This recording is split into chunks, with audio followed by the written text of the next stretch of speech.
Pardon the interruption, but I'm Mike Wilbon. And where's my copy of Jordan the magazine? I'm Tony Kornheiser, and I didn't want to tell you, but I took it because it came with this free fleece. Freebies for you. Yeah, it's nice.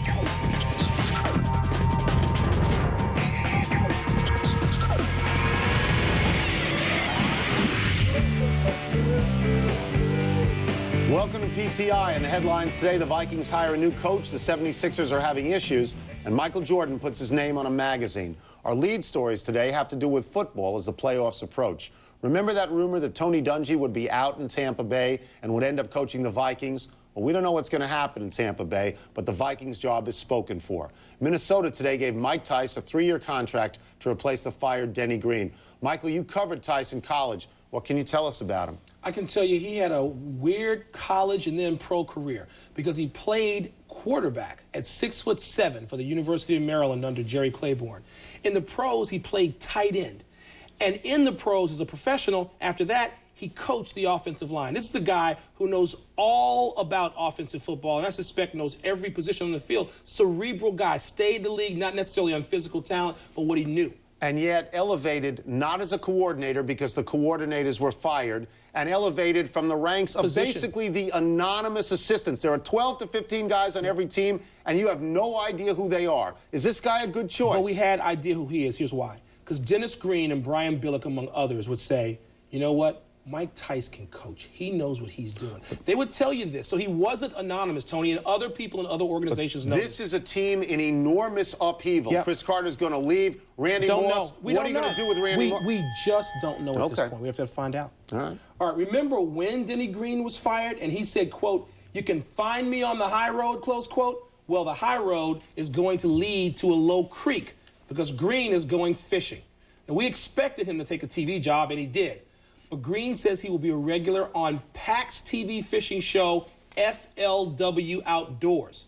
Tony, Green may have been fired, but I'm getting the feeling he's quite happy to be away from the Vikings circus. FLW Outdoors, what is that? Fishing lure whoopee? What is that? When did a guy who coached at Northwestern in Chicago... Fly with the wildebeest. Yeah, I don't know. Chicago and then Stanford and San Francisco. When did he become the old angler, Denny Green? When did this happen? He grew up fishing when he was a kid. Hey, we got water. We got a big lake in Chicago. You ever heard of it? Lake Michigan. A lot of guys New York. go fish in it? Yes, every day. Where you been? I don't think if a good head coaching job comes along and he's a player's coach. This provision, he cannot, because it's in what he signed. Oh, he's got to be out for a year? And I don't think Dennis wants to coach. I think it's a great move not to coach for a year. What kind of lure do you think he uses? What kind of line? What kind of rod? You don't know anything. You know nothing about fishing. That's right, nothing. The coaching situation with the Washington Redskins remains fluid. The owner, Dan Snyder, has eyes for Steve Spurrier. The owner also has eyes for a general manager, quite possibly Bobby Beathard. The owner is right now paying Marty Schottenheimer $10 million over 4 years to be his coach and general manager. Mike, is Marty Schottenheimer going to have either of those jobs for the Washington Redskins next year? I do not and cannot believe that he will be there now.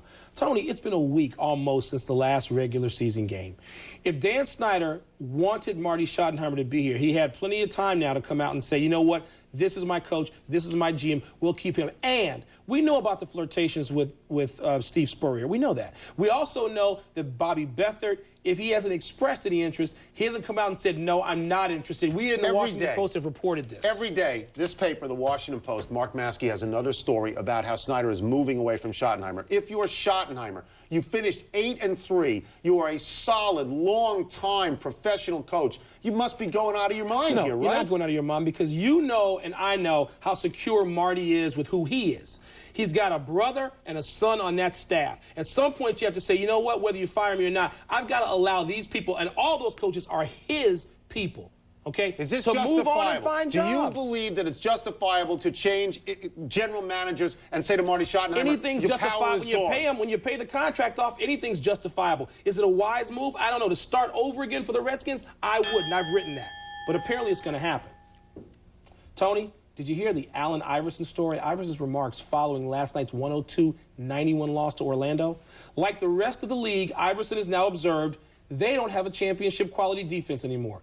And as Iverson also noted, they don't have the same type of chemistry on offense they had last year. The 76ers are 11 games behind last year's pace and 5 games under 500.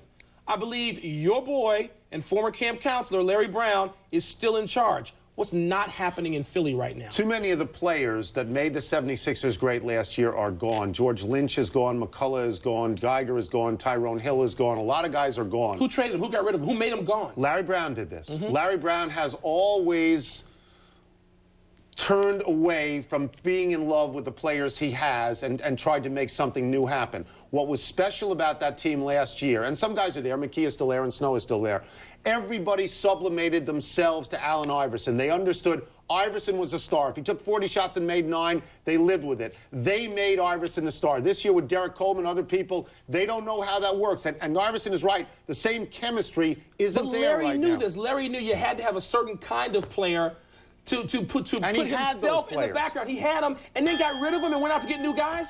I love Larry Brown. I don't know why this happened. Coach, but we don't know what's going on. I don't know why this happened. Oh, this next story is great.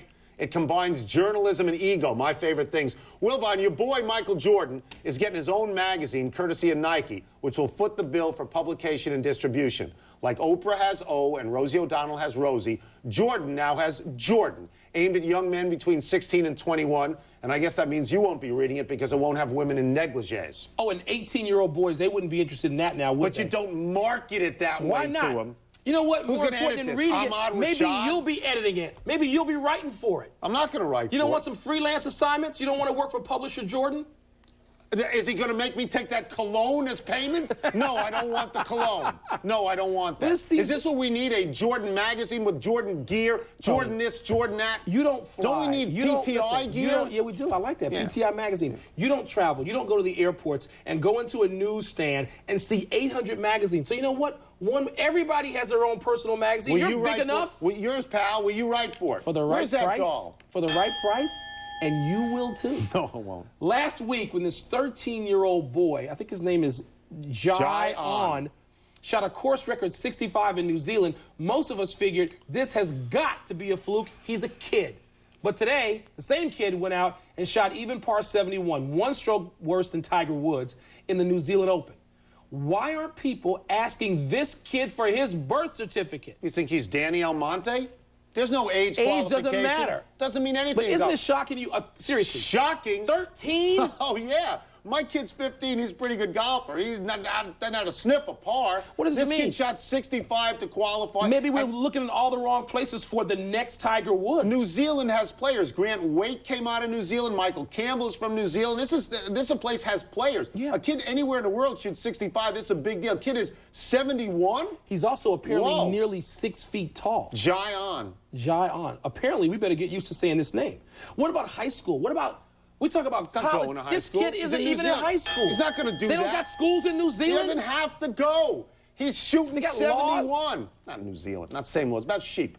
Remember that lawsuit that was originally filed by 44 former Philadelphia Eagles cheerleaders that alleges that players watched them through peepholes in the visitors' locker room at the vet as they showered and changed? Well, 6 teams have been added to that suit. All NFL teams now are named other than the Jacksonville Jaguars, who never played at the vet, and the Eagles, who wouldn't be in their own visitors' locker room. Wilbon, this is right out of Porky's. And why do I have the sense that you've made that pilgrimage to the visitors' locker room at the vet? I've always liked that visitors' room at the vet. You know. Let me just say this. Here's why this is stupid. You can sue the vet for not protecting your privacy, not taking reasonable steps to ensure your privacy. But to sue the teams in the room, how do they know every single player in that room looked through a peephole? And doesn't this go back to boyhood? They expect guys are not going to look through the peephole? You are treading in dangerous water. Put up a curtain. This is wrong. It's wrong on every level. The vet's liable, not the players in the locker room. Stop it. We got to take a short break because we're all steamed up now. But when we come back, we'll spend 5 good minutes on this weekend's playoff games with our friend John Riggins, who has thoughts on every game, including the Niners' visit to the frozen tundra. It's just a good thing. Pardon the Interruption is brought to you by Goodyear, reminding you to take all your journeys on the wings of Goodyear.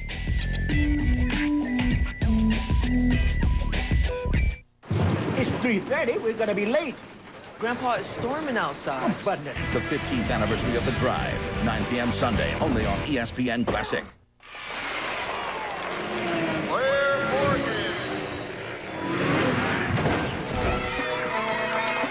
Winter X Games 6 in Aspen begins February 1st on ESPN.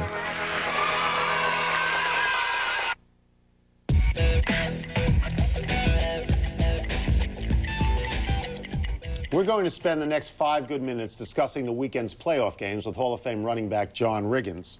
Let us start, John, with Tampa Bay at Philadelphia. This is a rematch of a game last week that was utterly meaningless. So I don't know that it predicts anything for this week. I don't think so. I mean, last week I think you saw basically a preseason game for the most part. Got some guys some work. I think that the idea was to go in there, get your work in, break a sweat, feel good about what you did, and get off the field and remain, injury-free.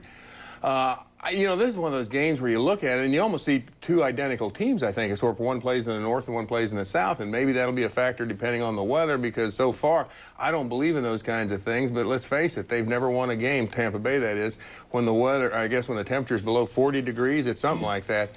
And I'm just thinking now they're going up there. The defenses are very similar, except I think Tampa Bay's got a little bit stouter defense, and I think that Philadelphia has the edge on offense. So I see 2 very evenly matched teams, and then throw in the fact that they're in Philadelphia. It's the only wild card for me in this. Brad Johnson, when he played for the Redskins, he has experience playing in Philadelphia. I mean, he has played in cold weather in his life, maybe more so than some of these other people. Is that a factor, or do you like Philadelphia in this? Well, I kind of lean a little bit more towards Philadelphia. Actually, I'm surprised Tampa Bay got this far. I kind of thought the bottom would fall out.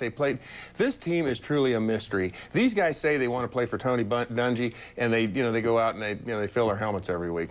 But until they get into December. What about, let's move out west for a second with the Jets at Oakland. John, do off-field things like a coach saying, I should have thought about the Florida job, does that ever come into play? I mean, Oakland's already struggling. The Jets beat them. They get this rematch. But do you think Oakland's in the right frame of mind for this game?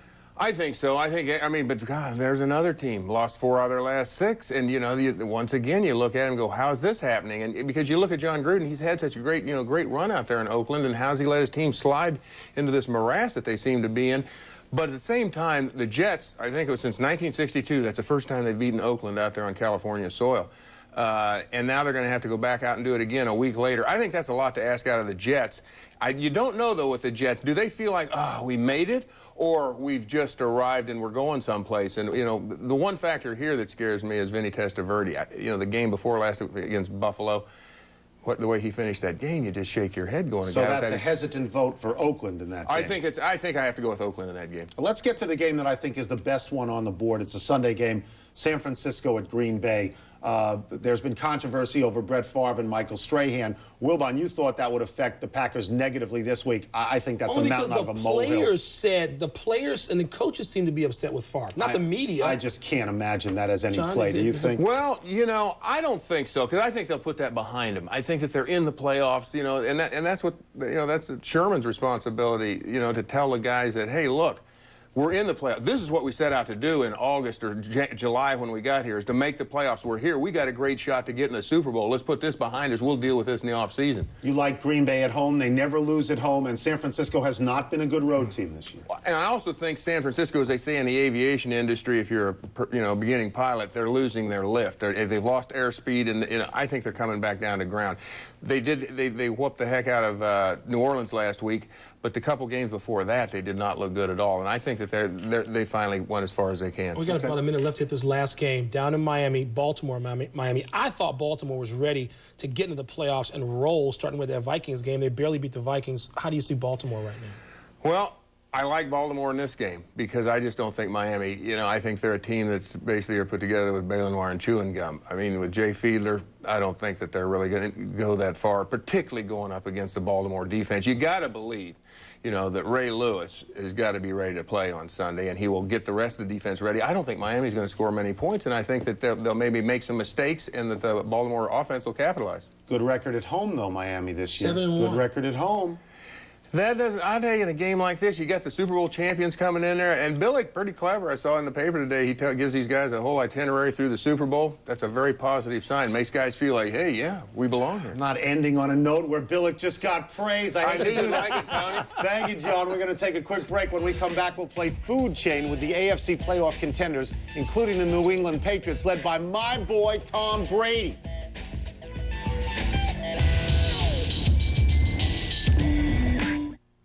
I've always loved working on computers. You've got places to go, people to see. When you need to keep your car on the road, visit the one local website dedicated to cars and car care, dccarguide.com. This online site covers everything, from accessories like audio systems, tires, and the latest information on security, to maintenance issues like oil changes, brake service, and tune-ups. Shift into high gear and speed along to car know-how with dccarguide.com. All about cars. Welcome to a whole new internet. An internet that's a lot faster and friendlier, too. Introducing the new Comcast high-speed internet. An internet that does more than you ever dreamed, more easily than you ever imagined. Where information and imagination fly through 1 million miles of fiber optic cable at the speed of light. A more reliable network built by the neighbors who've been connecting you for over 30 years. Welcome to the new Comcast high-speed internet.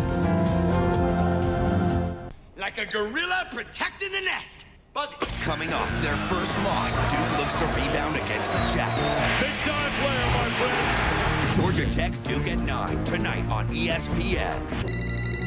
Hello? Collect call. Did you use 1-800-COLLECT? No.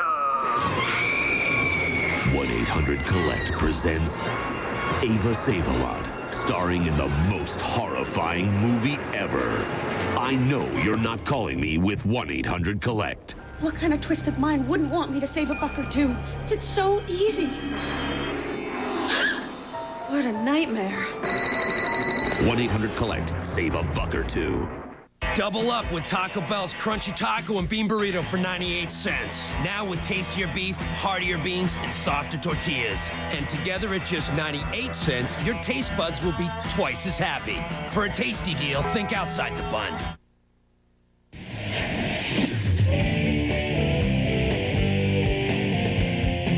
Time for a little food chain. In today's game, I have ranked the AFC playoff contenders from 1 to 6 and turned them over on this board. Wilbon does not know how I rank the teams, but will now use his power of intuition to attempt to correctly match my order. Wilbon, let's start with the Jets. Where do you think I have ranked them? First of all, I'm going to use my intuitive powers. Karnak loaned them to me. Okay. I can't get all these right, but I'm going to give it a shot. I believe you will get all of them right. I won't get all I believe right. You'll guess it because it's easy. All right, we're going to start with the Jets. Any child could get these. No, don't put that pressure on me. Go ahead. We're going to start with the Jets. You love Herman Edwards. I do. You like Curtis Martin, who you thought led the league in rushing, even though he didn't. I do. You grew up in New York, yes. and the Jets They're are my team. Long Island's team. Yes. Not just all in New York. You weren't one of those rich guy Giants fans. This is your team. Jets. And you've been secretly hoping, even though you bash them occasionally, that they're going to be pretty good. Right. I want to say you're going to have the Jets, for now, in the number 3 spot. Now, you know that I could use my powers to hurt you, to fake you out. But again, once again, Karnak has loaned me his powers. Right, who's next? Okay? Go ahead. The Baltimore Ravens. Go ahead. You hate Billick. We know that. You hate Billick more than anything else. I hate Billick. But here's what you do. You love Shannon Sharp. You like that defense, even though you don't want to let on. You're afraid of Ray Lewis, which is a good thing, because you're supposed to be afraid of him. Who isn't afraid of Ray Lewis? I don't want to go there. Who among us? But even though you hate Billick and you really want them to fail, I think secretly you kind of think they're pretty darn good. So I'm going to have them here, even though you hate Brian Billick. It's a very good call. What's next? The Miami Dolphins. Now, you tried early on to tell me how great Wannstedt was and how I would leave him alone and how I treated him badly when he was with the Bears and how I was unfair with my criticism. But the Dolphins have been going in the tank later in the season. Even when they've won some games like their last regular season game, they didn't play all that great, and all they did was beat up on teams like Buffalo. You don't trust this team in December. So I'm going to put the Miami Dolphins down here. Okay. And they could go lower when I have a chance to review the entire board. Go ahead. Who's next? Now, the Raiders. We know you hate the Raiders. You have made no secret of this. Even when they were 10-1 or 8-1 or 8-2, whatever they were early on, I said one week I made the mistake of saying the Raiders were the best team in the league, and you tried to assault me here on the set. But you like John Gruden, but somehow you don't like the Raiders. I'm a big fan of Al Davis. There's another New York connection there. You love Al Davis. Big fan of Al's. But I think you know and I both know, and you can try to psych me out, but you won't even try to psych me out with this team. You know the Raiders are falling fast. I've heard you say it a million times. Now, we got the P-men. Got my boy. The New England Patriots. Tom Brady. Tom Brady. Tom Brady. You've been saying Tom MVP. Brady is the MVP. I've been saying Tom Brady's the best story, but not the MVP. You say he's the best story, but there's one reservation you've got with the New England Patriots. They stink. Even though they won the division and they get a bye, you know that Bill Belichick has not won any meaningful games. And now they're going to be without Terry Glenn, who they have suspended for the playoffs. Oh, that's an enormous loss. Terry Glenn has helped them so much this year. He can play when it counts in the cold, outdoors. Okay. And you know what? I would put them here, but I know you don't really trust Belichick, so I'm going to go here for now. Okay. That means you got one team left. Right. The Pittsburgh Steelers. Pittsburgh Steelers, number 1 seed in the AFC. Number 1 seed. Home field throughout. Playing got the outdoors in the cold. Got the bus. Got the big runner. Got Cordell. They got it all going if they can get the bus back healthy. Okay. So. You've left open number 5. But I haven't really, because I've borrowed the powers of Karnak. So I'm going to move the Dolphins here. I'm going to move the Jets here. I'm going to move the P-Men here. I'm going to move the Ravens to number 2. And I'm going to put the Pittsburgh Steelers playing outdoors in Heinz Field, number 1. That is what Karnak has told me to do. Now, I'm now going to reveal mine. You want to do that? Do we have a drum roll on number 6? Here we go, number 6. I've got the Dolphins. These two are interchangeable. I've got the Dolphins, number 6. He tried to just deceive me. That's number deceitful. 5. No, this is the order I worked on. Here's where I've got the that's Jets. phony, you phony pig. No. I have the Jets over the Dolphins because they always beat the Dolphins. The Jets got lucky to be in here. They got a 53-yard field goal on the last play. You've been saying the Raiders are in the tank for 3 weeks. Well, let me just keep going. They lost 4 out of 6. That's not low enough. The reason I have the Raiders there is because I don't believe that the Jets can beat them twice in a row at Oakland. All right, that's fair. So that's why I have them. That's fair. Okay? Am I going to get the top 3 right? No, you're not. On number 3, I have the Ravens. And the reason I have the Ravens here, and I respect the Ravens. I mean, the Ravens are playing so badly coming into the playoffs. They had no offensive touchdowns last week. A lot of people think they'll lose. They got to go on the road. I think they win at least 1 on the road because they did this last year, so I like them. Okay. Who do I have number 2? This is the big upset. I thought you'd think that I had, because of Tom Brady, that I had the Patriots number 1. No, I need to have the Patriots but I do not have Bill them number 1. Belichick, you don't have a number 1. He hasn't I don't have the number 1. Now, I have the Steelers number 1. So you were right. Well, I think I have this upside down. It doesn't matter. You were right on number 1, and you were close. You flipped like you were so close on everything else. Because you've been trashing the Raiders. And then you put them up here. Very, very close. The Jets are going to beat the Raiders. You think so? Yeah, I think so. All right, tune in tomorrow where I'll try to match Wilbon's order for the NFC. We're going to take a quick break, but don't go anywhere because we still got to talk about Willie McCovey, Mark Cuban, Garrison Hurst, and Dwight Clark. We'll try to save this show by the fingertips when we come back. The catch, baby. Just like that. Just like that. There's nothing more beautiful than a baby's face lit by the amazing GE Reveal bulb. I didn't think you had it in you. Scratch here. There's a dent over here.